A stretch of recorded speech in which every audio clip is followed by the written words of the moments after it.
ताई, तुम्ही संतोष देशमुख यांच्या कुटुंबियाची भेट घेतली, सांत्वन केलं, त्यांच्या भावना सुद्धा जाणून घेतल्या. काय वाटतं तुम्हाला? कारण विधान भवनामध्ये तुम्ही ऐकलं असेल हे प्रकरण, तुमच्या सहकार्यासोबत ऐकलं असेल, पण प्रत्यक्ष पाहिल्यानंतर परत काय भावना तयार झाल्या?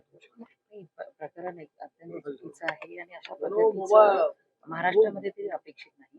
परंतु महाराष्ट्राचे मुख्यमंत्री आदरणीय देवेंद्र फडणवीस साहेबांच्याकडनं माझ्यासह सगळ्यांना अपेक्षा आहे की देवेंद्र फडणवीस साहेब त्या कुटुंबांना, त्या कुटुंबातल्या व्यक्तींना न्याय देतील आणि यापुढे अशी घटना महाराष्ट्रामध्ये घडणार नाही, अशा पद्धतीचा न्याय मिळेल. शिक्षा जर कुणी पोलीस यामध्ये सहभागी असतील किंवा कुणाच्या वरदहस्तामुळे एवढी डेअरिंग ह्या तरुणांची झाली, त्याचा सुद्धा तपास लावण्यात येईल. त्यांना सुरक्षा ताई, तुमचं कुटुंब मागच्या 30-40 वर्षापासून राजकारणामध्ये आहे. तुम्ही सुद्धा ज्या मतदारसंघातून निवडत आहे तो मतदारसंघ इथून जवळच आहे. काय वाटतं की सरपंच त्या सिस्टीम मधला एक असा माणूस आहे की जिथं निवडून येणं फार अवघड असतं, निवडून आलं तर सतत 15 वर्ष एखादं गाव सोबत ठेवणं, अशा परिस्थितीमध्ये संतोष देशमुख यांनी हे गाव सोबत ठेवलं आणि अशा व्यक्तीची अशा क्रूरपणे हत्या होणं, एक राजकीय नेता म्हणून काय वाटतं? हे अत्यंत चुकीचं. राजकीय नेत्या म्हणून नाही, शेवटी एक माणूस म्हणून सुद्धा अशा पद्धतीचं घटना घडणं हे दुर्दैव आहे.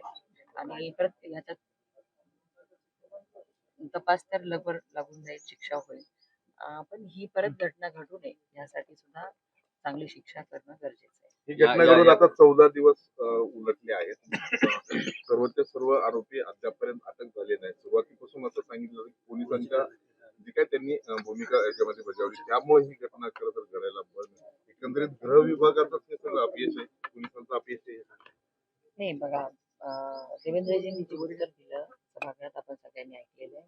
आरोपी अटक झालेले आहेत, जे राहिले त्यांना सुद्धा अटक केली जाईल आणि जे कोणी पोलीस ह्याच्यामध्ये दोषी होते त्यांच्यावर कारवाई झालेली आहे आणि जे आणखीनही पडद्यामागे असतील त्यांच्यावर सुद्धा कारवाई होईल आणि एसपीची सुद्धा तत्काळ बदली करण्यात आलेली आहे. त्यामुळे आता ह्यापुढे बीडमध्ये असे प्रकार घडणार नाही.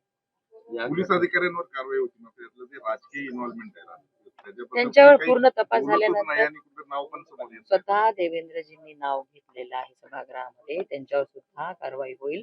पण त्यासाठी पूर्ण तपास होणं गरजेचं आहे. ते झाल्यानंतर त्यांच्यावर पण परत शिक्षा होईल. थँक्यू.